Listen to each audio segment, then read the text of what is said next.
Hello, hello, hello, hello, and welcome to Mahala Monday. Fantastic to have you along with us today.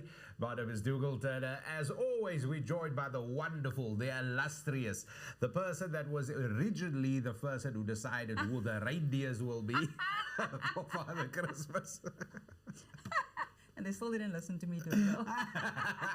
Rhoda, everybody, she's here as always. Yay. Hey, welcome. Hello, Dougal. How you doing? I'm well, and It's you? a very hot day today. It is. Yeah, it is. So I hope you guys are sitting there. In a case like this, I would say water, glass of water, please, guys. It's hot out there. We don't want any trouble now. I know there's some people that would do their tea and their coffee, but good luck to you. But yeah.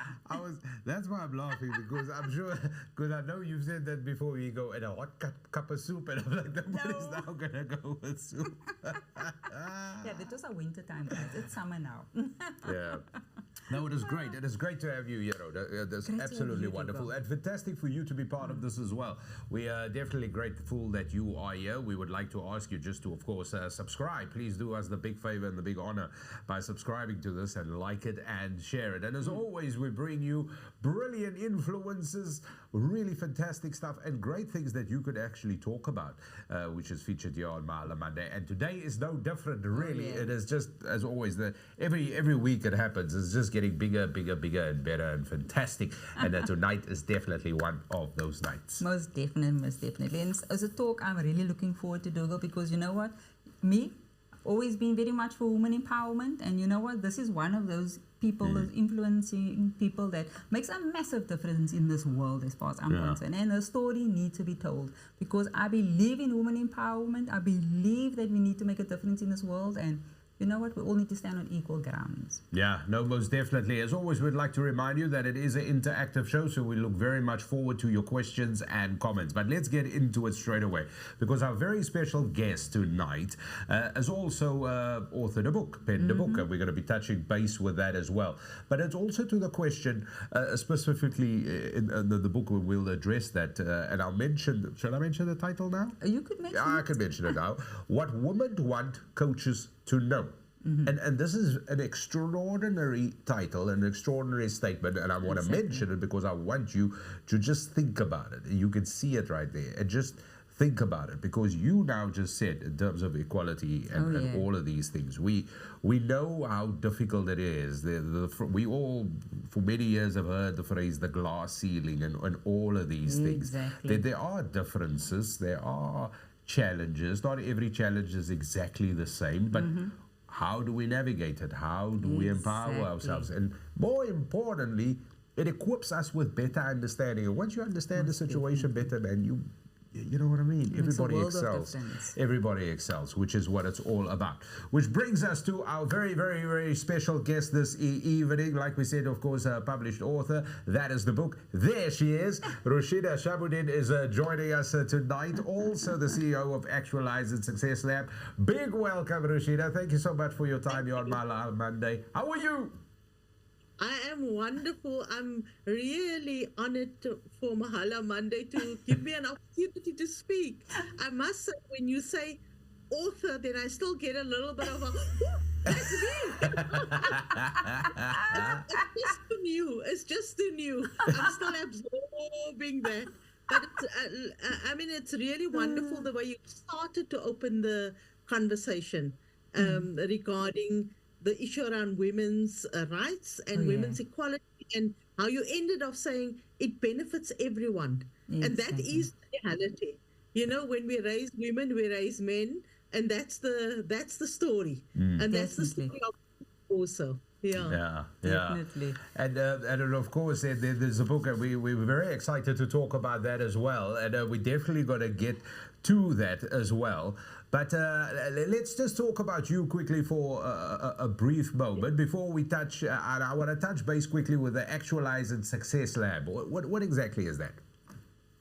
So I've done a master's in management coaching or leadership coaching. And basically the reason why I started this journey of coaching is that I myself have been in leadership for many years, and a women leader also for many years. Wow. And there was a point that I felt that, you know, the kind of issues that I was faced with is there a better way of dealing with the issues that I was faced with? Secondly, I worked for a very long time in communities empowering women.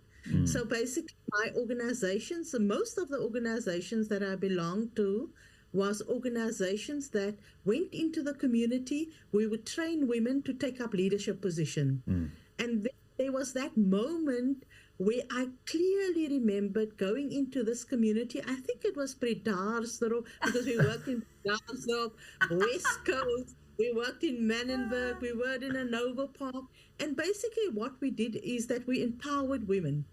And then, as we were in the room, we would speak to women about, stepping up into political positions, and therefore they'll get to parliament. If they're part of political parties and the political party elects them into leadership, they'll get into parliament, and we will have more women parliamentarians. And when we are in the training, the women will go, rah, rah, rah, yes, we're going to do it, we're going to do it. Yeah. And then I come back the next year, they haven't done it. Yeah, they haven't stepped up into their leadership positions. Oh, wow. And then I thought there is something wrong with the methodology. There's not something wrong with women. There's something wrong with the way organizations do empowerment. And it's basically, it's where we come in, we fly in from wherever we are, and we teach people and we train people. And then I think that there needs to be a different methodology. And it is then, that was in 2005 actually, that I came across the concept of coaching. It is taken off America by that time. And you remember before, coaching was just rugby coaching, soccer coaching. It was not human beings being coached. So I just thought, actually, I think the modality that I want to use for empowerment is coaching, because the modality operates on the basis that the answer to people's questions is within them. Wow. And that we can't teach people to be empowered. They must feel their own empowerment, and then they will step forward. And then I explored coaching as a methodology, and then then did a master's also in coaching, and so that was my journey. Where there's a moment that you get that you realize the work that I'm doing is not landing, and I need a new methodology, and that's when coaching made his appearance for me. Wow.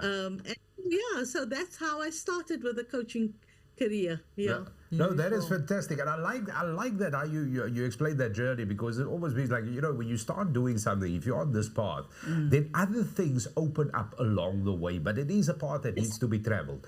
This is the important thing, and I like that. So now there you are. You're into leadership coaching, of course, and things are going brilliant. And then you decide, we got to get the reach. It's got to increase here. let's get a bigger message out. Yeah. And also the climate of today's life, I think, is a lot more centered around equal opportunity, and also the rise of woke and everything like all these elements have now is there. So this is no longer where society can turn a blind eye. We got to move with the tide, and I don't judge it by saying a tide. I'm just saying that is what's happening. It is time for us to really understand it and actually contribute and make a difference, and not just watch it from the corners here, which is so important. So now, what was the kicker to actually get going with the book?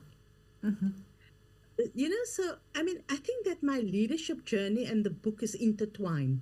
When I was in a leadership position from a very young age. And the book accounts for that.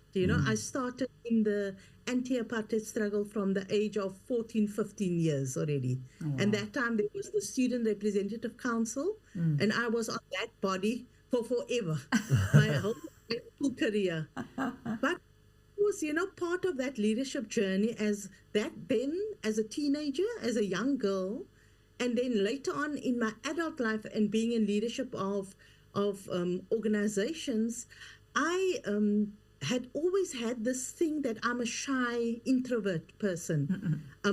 I always tell people I do the hard work. You stand on the stage. Yeah, I don't do public speaking. I don't do. Oh, I have done so well. Yeah, that's for other people. Yeah. And so I've worked for most of my life in organization and women's organizations. But my one line was, I'm a rainmaker. I plant the seeds, I make the rain, the plants grow, but I'm not a harvester. Yeah. And so that was my story. Yeah. And my story was constant right through my life. When I was in directorship of organization, when I feel the spotlight gets turned towards me, I was like, no, I'm out of here. And I never understood.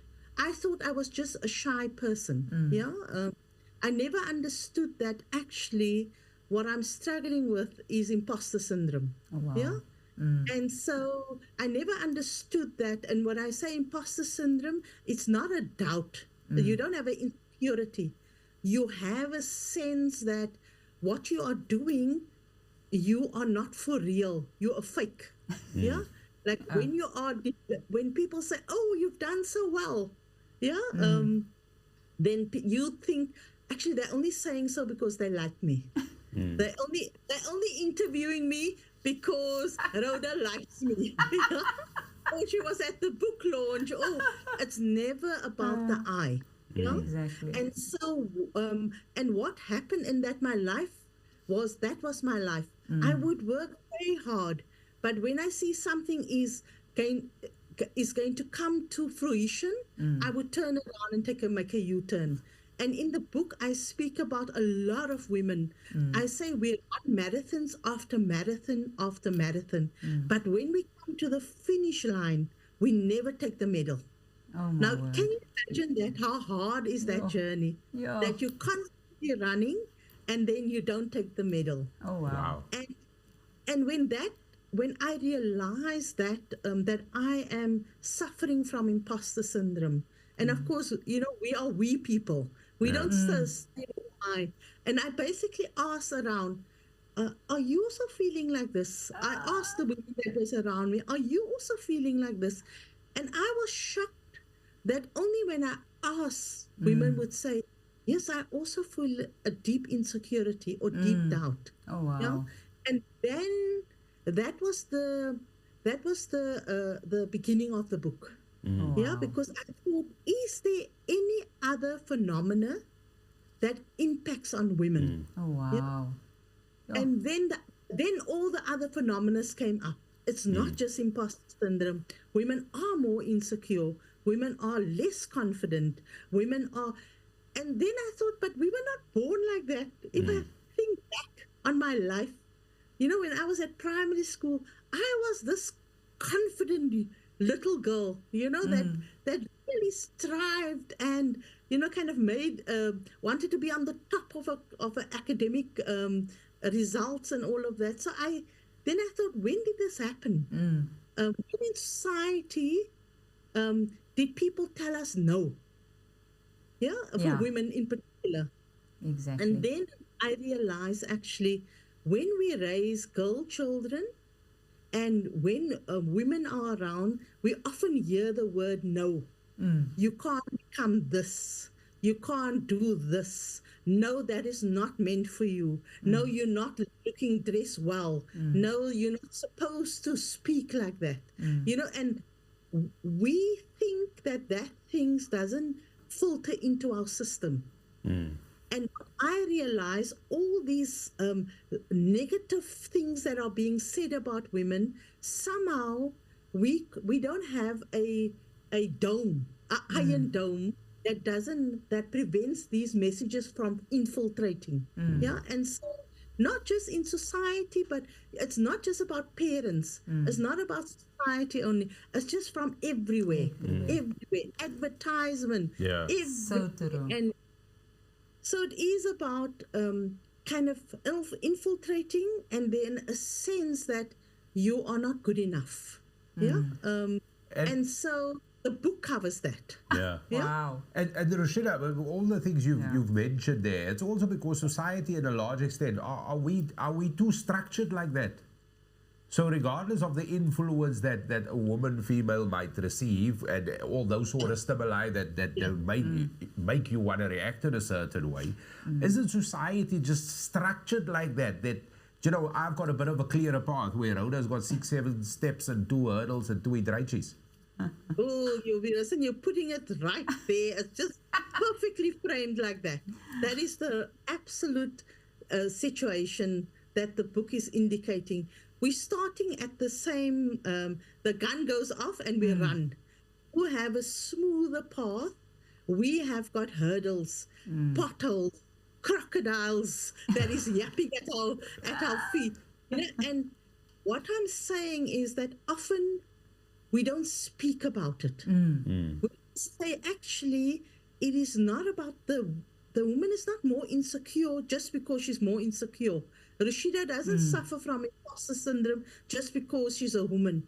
We are beset with these challenges because society is structured like that to keep us at a certain level. Yeah, and so it's not surprising that, you know, in terms of percentages, less women are in leadership up to today. So true. So, so you know, kind of, but I must say to you, I'm not a complainer. And the book is my response to say, no complaining, you know, kind of say, oh, so sad, the situation. I said, let me write the book so that people can see what women are dealing with, in particular coaches. So true. Yeah. And so we can address the issue. Yeah. Definitely. We got a couple of comments quickly, and I actually want to ask the viewers, keep those comments coming. Gilles, we got a couple of comments that we're going to pose your way there. Hey there, Hubert. Yeah.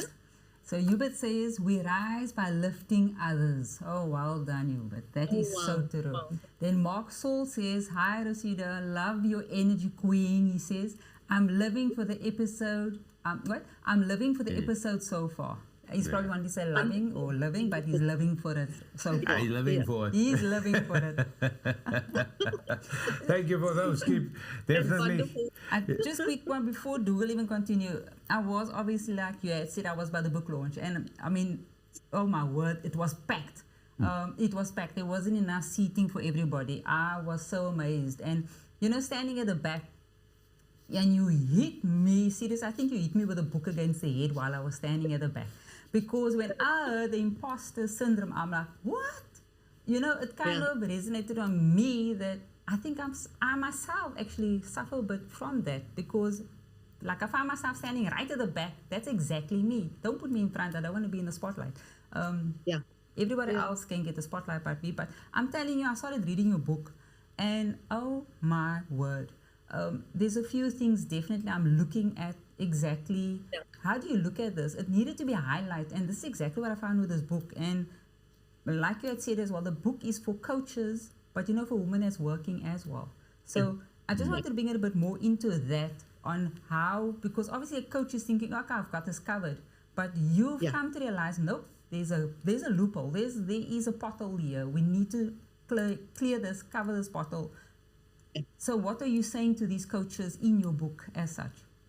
Yeah. So basically, I make the analogy in the book, basically telling coaches that if we coach women, often what we do is that we think that, for example, your example, no, you are a successful woman, kind of basically struggling with imposter syndrome. You might it's probably me, poor me, and then you go for coaching, and the coaches don't recognize that actually what has made you like that is the environment. Then we tell you, no, you know, basically I need to strengthen your talents. I need to, you must show up differently when you are in an audience. When you attend the book launch, walk straight in front and go sit right at the front seat. And we think that how to solve the problem. So what I'm basically saying in my book is that if we do that, it is like we are training a swimmer to swim across a very difficult river. Yeah. So say to them, swim across this river. And we say that to women, swim faster, swim better. And then what we don't tell them is that there's crocodiles in the river. And crocodiles is the society, the patriarchy, the issues, the negative messages that women get. And therefore, the research shows that often women are elected into leadership positions, but often the strain of the discrimination, the strain of working triple jobs, that is what basically impacts on us. Yeah, and so the book is saying, please, careful when you coach women, also coach them to manage the crocodiles in the river. Manage your environment. We do that with everyone. You know, when we coach, when we go into the business sector, we have a different language for coaching people that are working in the business sector. So I'm basically saying, have a different understanding of women in leadership positions. Women that are moving and shaking things. Yeah, definitely. And often, and it's not about strengthening the woman's confidence. It's to say to her, actually, remember, where does this hesitation come from or ambivalence come from? It's not a you issue. It's a we issue and an it issue. And that sets you free a bit. But importantly, Rhoda, I must tell you that when the book covers about how we get women to step out of their own way and into their brilliance. Yeah, because it's not just about saying it is the environment and therefore, again, you know, we can't do anything about it. We say, no. We are powerful enough already to do something about ourselves and something about the environment. Wow. Yeah. It's just a case of doing it. And the environment must be absolutely must be brilliant. I like that the book does all of that. I actually wanted to touch base with you on that, like, you know, that sort of catalyst moment, that sort of trigger moment, and writing a book. How was it writing a book? Because I mean, you're not writing a. This is not. I mean, it doesn't start off long ago and far away and happy after. You know, there's certainly not that. I mean, you talking about life. You talking here about constant, movable, changeable object, which is life, which is. How was the journey of writing the book? The challenges as well as the subject matter. It was, listen, as a coach, we are called gurus on goal setting. Yeah, okay. we are the. So for me, like, you know, I was very clear. I had to get done with this book because, you know, in the parking areas, when the gachi say to you, or the parking attendant says to you, reverse, move this way. Then the question is, have they ever driven a car? Most of them has never sat in a car. And I thought, Rosieda, the work that you do with so I coach people on the PhD journey to get it done. I coach a cohort of academics. I coach a cohort of social entrepreneurs to get to done, you know, to get it done, basically. And I thought, I don't want to be that. I don't want to be the parking attendant that says, turn left, turn right, but I've never been in the car. And so for me, there was this pressure to get it done. I have a big belief in terms of writing. And I mean, I think this Mahala Monday is about making your voices clearer. Because definitely in our heads, we don't formulate too well. And I think part of your goal is obviously to get people to formulate what is in your head and what do you want other people to know. You know, so it's not otherwise, you know, people get emotional when they want to discuss the issue. No, this is why this kind of forums are here, to formulate your words, get it out in the world, because and particularly in coaching, because we believe our words make our world. And if we get the right words, we get a world that we don't want. Yeah. And so this writing journey, and I want to speak to your listeners, because, often when they hear about this book, or I'm coaching people to complete their masters or to complete their PhDs, or, for example, to kind of become profitable in their business, and write a book and all of that, often the question that I often ask them is, where does it live in your diary? Yeah, I ask them, where does writing live in your diary? Is there a category that says writing? From 9 till 10, or from 12 till 3. Yeah. If it's not in your diary, you can't. It's similar to when you want to lose weight. You can't say, I'm going to lose weight and do nothing about it. Yeah? You have to do something. You have to. And so the book writing, I wrote the book in various ways. I wrote the book on the train, in the coffee shop, wherever I had a moment, I wrote the book, because the book lived in my diary. And then, importantly, if you have a goal, and that's what coaches do, we never just coach you in front. We say, who is the group around you? Who's your accountability partners? Who's the person that's going to ask you, when are you writing? Or when are you going to exercise? Or when are you going to do 1, 2, 3, 4? So often what I did with the book journey is that I told my friends, I lived on Facebook. I told my Facebook, I call them my Facebook friends. So I told them I'm busy with writing a book. So they were my accountability partners. And they know I wrote even when I was most insecure. At times I thought I couldn't do it. Then I say, Rosieda, 100 words today. And that you'll be happy with that. And I would do what I call that very complex move of putting my butt in the chair and write. Yeah. So I can tell your listeners, whatever goal you have, if you don't make time for it in your schedule, it means you're not serious enough. Wow. You can never, and the wonderful thing is, look, it's October, November, December. We've made our goals in January. The question, are we going to kind of tick off on the 31st of December or 1st of January saying, I've done this, and then I've done this. And the way we do things is because we've made time for it. And so this book was written like that. It was done between the coaching, between working, between other responsibilities. But the goal was clear. The book has to come out, not because I wanted to be an author or writer. Of course, I wanted to be that also. But more importantly, I wanted to get the message out that coaches have to consider women that are living in a patriarchal world. Wow. And now that the message is out, how has it been received?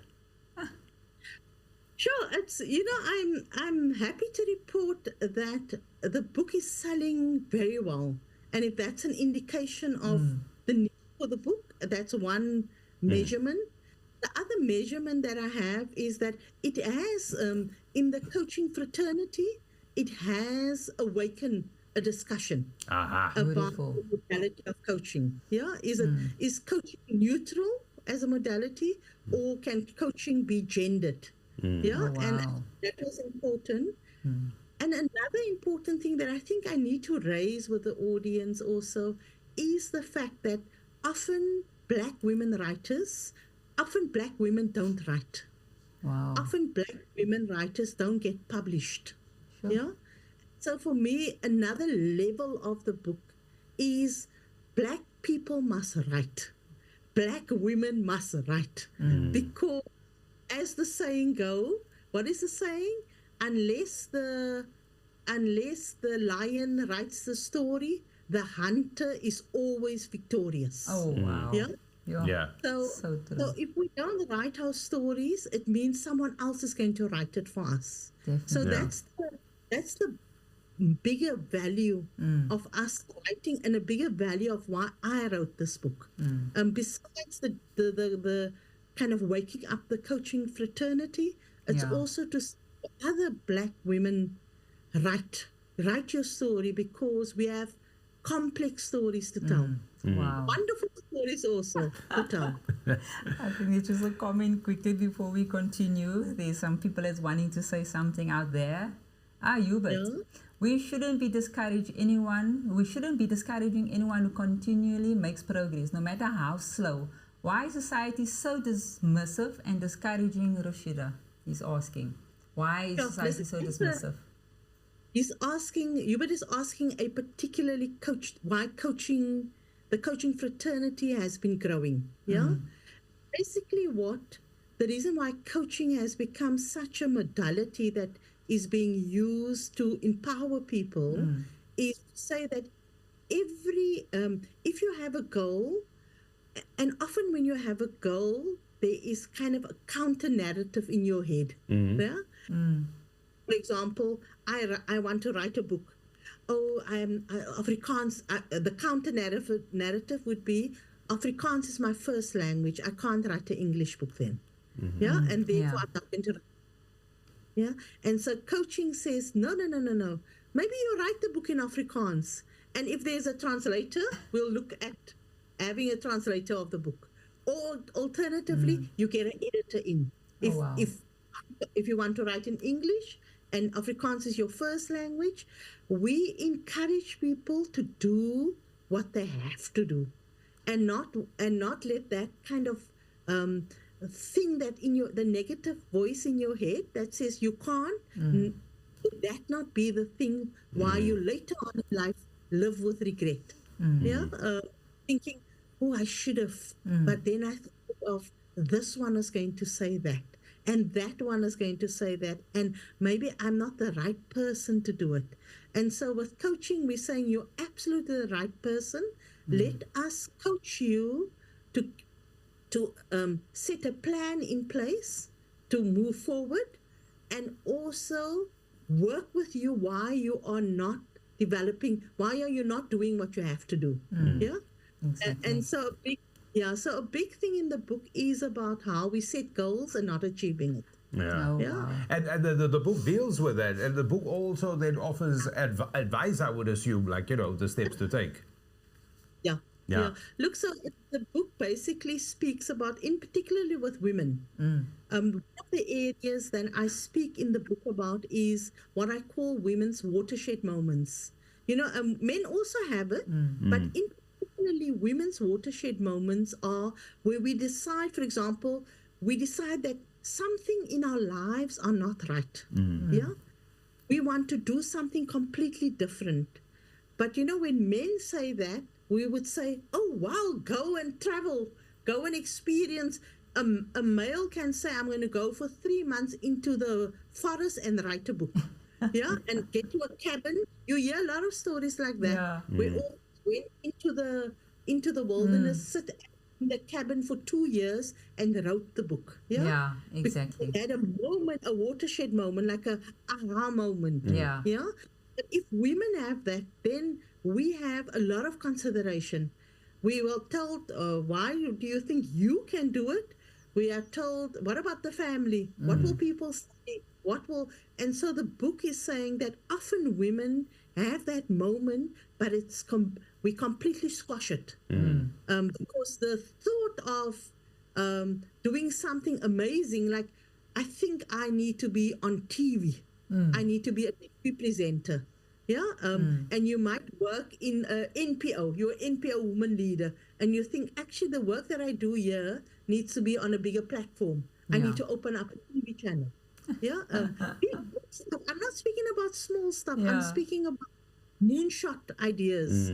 So often for women, we are not allowed to think big before people step in, and before we ourselves steps in to say, no, don't, it's going to be too difficult. And so the book deals with not just that moment, and I want women to read it, but also for coaches to look at that moment and realize why women doesn't have the same kind of eagerness to pursue their watershed moments. Yeah. Yeah.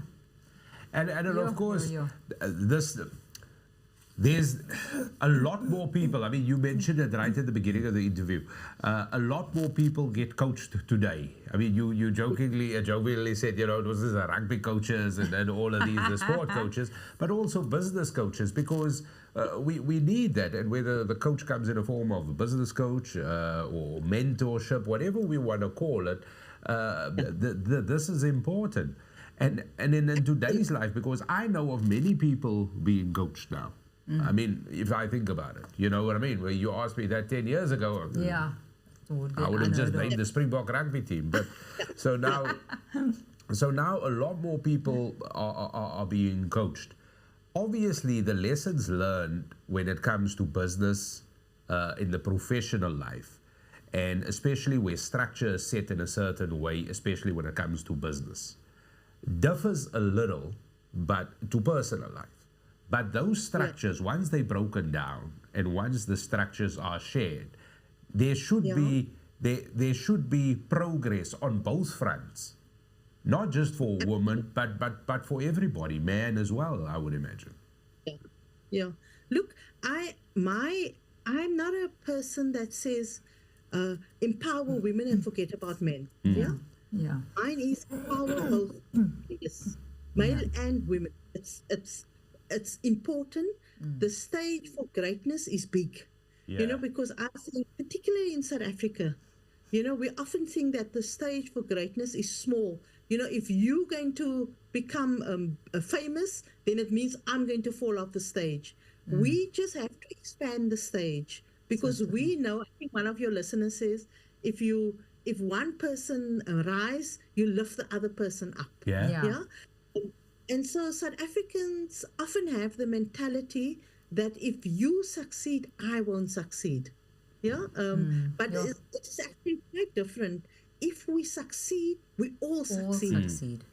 Remember, the tide rises. If you succeed, the tide rises a bit, and the other person also learns to swim a little bit in the deeper side. Yeah, and so it goes. Yeah. So I don't have a competition between men and women. For me, that is not the struggle that we should engage in.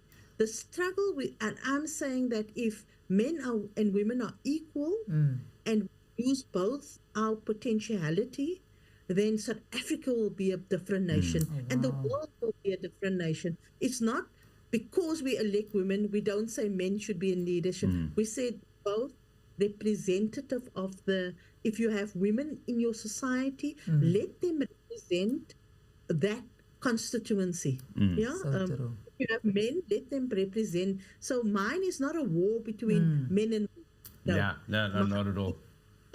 Mine is a basically saying both have to rise to the occasion. There we go. And I'm also saying that, but there is particular challenges that women face. So and if true. we don't recognize that, we exhaust women. Yeah. Because you've mentioned this issue around the glass ceiling. Yeah. That women get to us, and the book speaks about the different methods that we work with. Glass ceiling, sticky floor, grey walling. For example, let me make an example. If women become a certain age, for men, they are considered wise when they become a certain age. Yeah. For women, we are considered irrelevant. We have to retire. If they see the grey hair, then we are done. So Yeah. true. Yeah. But for men, become the gurus. Yeah. Yeah.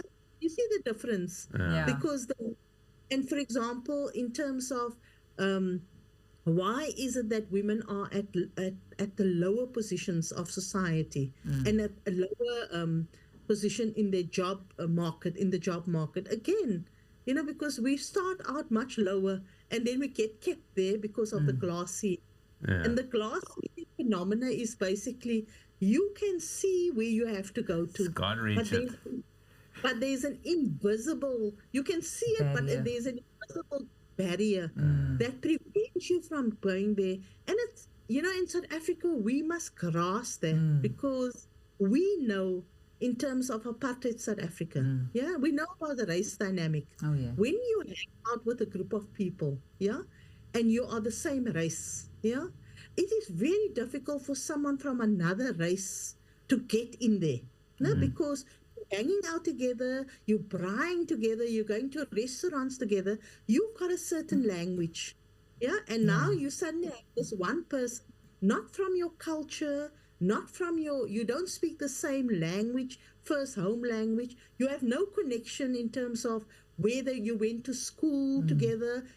And what I want to make clear in the book is that often our noggin, our brain, this 3-pounder is a very complex thing, but it's also very stupid. Yeah, because when I see you, yeah, and you look like you are the same gender, I immediately have a connection with you. Our brains, try to make connections with people all the time. And so immediately I have a connection. Oh, he also likes rugby. I also like rugby. Yeah. And then a position opens up. Yeah. Then you think, oh yes, I just met David. David is the best person for the job. Yeah. But actually, Daphne was standing next to David. But your brain didn't register Daphne because Daphne didn't like rugby, maybe. Yeah, she might have liked something else. So your brain can't remember Daphne because there's no connection. And so basically in the book, I'm saying we can't be lazy. When we want to have an inclusive society, we have to make the time to get to know David and Daphne. Oh, my word. And find little connections around rugby or braaiing, or we speak the same language. Maybe Daphne and you have a connection that both of you have children that are 5 years old. That maybe that's the connection then. Yeah. Then exactly. when the brain makes a connection, which we didn't know before, but now because of neuroscience and they can put electrodes on our heads, we now know why the brain discriminates. We can see now why the brain does that. Brain is just like, but if we find that, and so women often get excluded because there's a sense that they don't fit in with us. They can't go play golf with us or sit with us after work. Yeah. Exactly. The question is then, do we create other social forms then? Yeah. That's what we're speaking about. It's basically retraining us to see each other's brilliance. Yeah. Oh, wow. Sure, that's that is quite powerful, Also, you've given me lots of food for thought and a lot of due diligence that I need to exercise. Yeah. Absolutely. Listen. Our brains, we are into survival mode. Yeah. Yeah. And what I say in the book is also what Malcolm Gladwell call adaptive consciousness. Yeah. And we know in South Africa we have so stereotypes of people with certain colors. Yeah. So we do the same with women. Basically, we see a woman. I mean, I can give you an example. When I went to the masters at Stellenbosch University, the first moment I walked in, one of the students, one of my cohort that was doing the management coaching degree, the master's management coaching degree, the first thing he said to me is, "Oh, nou gaan jy lekker samosas vir ons bring." Oh, my word. So I said, "Do I look? Do you see somewhere a samosa folded on my head or something?" But can you see? He didn't mean bad intent. No. Exactly. Because I didn't walk in and he said to me, "Oh my God, I heard, like, how many women have you coached?" You know why? He saw a samosa. He saw a woman that is can do samosas. And of course, I can't do samosas to save my life. Brilliant. I can buy samosas, yes. That's brilliant. That's the best answer there. Give me the money. I'm walking past the shop, if I remember, yeah. And so I'm telling the listeners, when we see people, we make immediate, and we do that a lot with women. Yeah. Yeah, because in our brain, we were told women are like this. Yeah. Women are emotional. But women this are is- this. Yeah. Yeah. But this is so. Yeah. You know, and I know you've given us extra time already, longer than we actually agreed to. So thank you for that. But it is that, because I mean, if you go back to now what you said when you walked into the lecture hall or whatever, and you would receive a comment like that, it is almost like sometimes because we're so patriarchal in everything we do. As soon as there's a female appointment, whether it's a listed company or a female woman become a CEO or something, or COO or CFO, the appointment becomes the topic of conversation. Yeah. And this is almost dragging everything down, and just not, and sometimes what we gotta understand, it is we're in 2024 now. Oh yeah. When appointments happen and questions get asked, it's because it's best in class. There are due diligences in fact. We have many policies and employment equity policies and societal policies, and also restraints that we put on ourselves personally in the year 2024 that actually ticks these things. So hopefully there's still hope for us. Listen, the research is absolutely clear. Men and women, we do the same in leadership. There is, there was a long story of women are from Mars and this is from men are from Venus.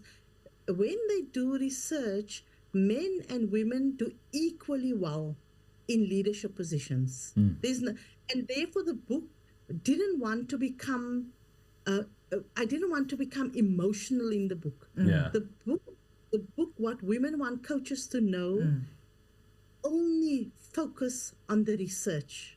What does research say about women in leadership? What does research say about what we experience? There is no, I always say, when we raise the issue around women and gender and men, feelings come up. So like, true. no, this book is about facts. Feelings is in that domain, facts is in that domain. Exactly. And so when I speak about women's brilliance, I'm speaking about it factually. This is what the facts are saying. I'm hoping listeners get that. No, I'm sure they will. Based on facts. Exactly. Everybody needs to get this book for sure. Rosieda, where do they get the book? How do we get the book? So the book is at exclusive bookstore, and it is in the business section. So that tells you, it is not in the self-help or women's section. It's in the business section. Well done. Next to Adam, the big names. So please, it is a book, as I said, not just for coaches. It is a book for women who want coaches, and it is for male and female coaches. Lovely. The important thing that you've raised is that everyone is coaching now. And so the book is telling you if you are also having the right coach. Because the book goes into detail what coaching is actually about. And so you can ask the coach, do you have a coaching model? Do you have a coaching framework? Do you have coaching tools? Because that's in the book. Oh, wow. So you'll ask more intelligent questions to your coach. Listen, you'll coach them at the end of the day. After reading the book. That's so true. Got to have a whole guideline chart and everything going there. So exclusive books. That's where people can go and pick it up. In the business section. It will be wonderful. Please support Black writers, support Black women writers, and support. Definitely. Oh, fantastic. Absolutely fantastic. So there you have it. You got to go to exclusive books. And don't forget, it is in the business section. That is where it is. So don't go to the other section. You go to the business section at exclusive books. Get it, but definitely get it. And also, with that being said, because we're approaching the season of giving as well, so it's also just put it in the back of the mind and keep it there. A great way for presents for the festive time as well. Definitely. So that is what you got to do. Definitely go and do it. And of course, if people want to email you, they can go to actualizelab@gmail.com. Yes. Perfect. Wonderful. That is it. Fantastic. I would love to hear from your listeners. So please, yeah. No, it will be absolutely wonderful. We'll put it there out to them as well. We had some comments, and thank you very much for those. Rosieda, before we let you go, any final thoughts? Just a real shout out to you. As I said, that it's so wonderful that you are giving people an opportunity to articulate what they are busy with. So continue this wonderful work that you are doing. And I wish you the best of, for this podcast, or vlogcast, just to grow and grow. Because I think it's so important for people to speak to other people, because we're often in our little rooms, and for you to give us this opportunity to air our views is so important. So thank you very much for that. Yeah. And I know it takes a lot of work in the background also. Yes. Alfonso sitting on that side. Yes, it is. So, shout out to him also. Yeah. Shout out to Alfonso and Yugi. Yeah. No, thank you for Thank you saying so that. much. Thank you for saying that. That really means a lot coming from you. Yeah, and there's a lot of people here.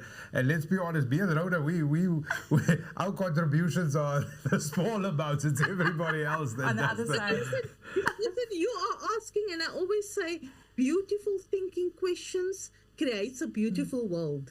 Yeah, because you are sitting down thinking through what important questions do you ask the guest.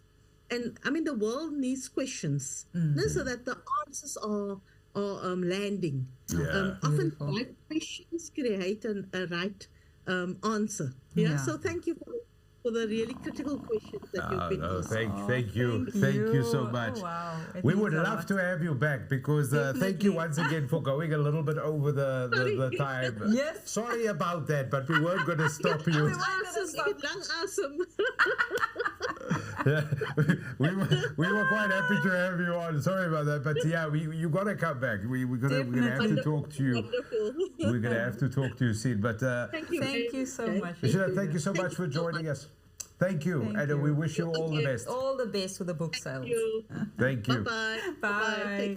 So that was our guest this evening, Rosieda Shabodien, wow. everybody. Yes, the book is out there, What Women Want Coaches to Know. It is a gender-intelligent coaching approach. Intelligent coaching, gender intelligent. And you've got a couple of pages in it. Yes, I've got a couple of pages, and I'm telling you, Dougal, you got hooked. It was your basic hooked, and I'm telling you, the real is just You're there happening. now. I'm there. So you know what? It's really informative, and it really just opens your mind, because there was a lot of questions I myself actually asked myself eventually. Like, you know what are you doing at this point that's making a difference? Yeah. So I'll advise everybody out there, go get this book, especially if you feel yourself a bit of an introvert and you can't really be under the spotlight. I think it's a perfect book for you to kind of take you to the next level. You know, we always talk about taking to the next level, and for the issues we do sit out there with, Dougal. I mean, I'm one of the fortunate people that's running my own business, but I do also find still discrimination once I go into the workplace dealing with different corporates, you know,